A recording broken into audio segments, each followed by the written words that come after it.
Are you looking to reset your iPhone's control center layout back to the default settings?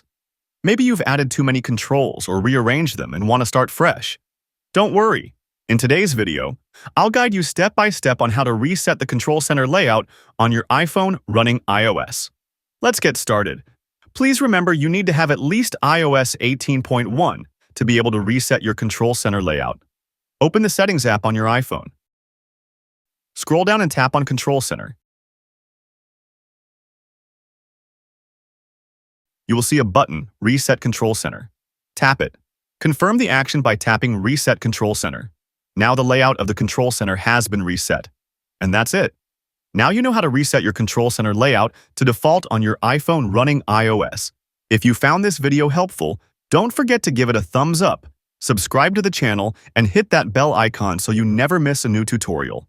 Thanks for watching, and I'll catch you in the next one.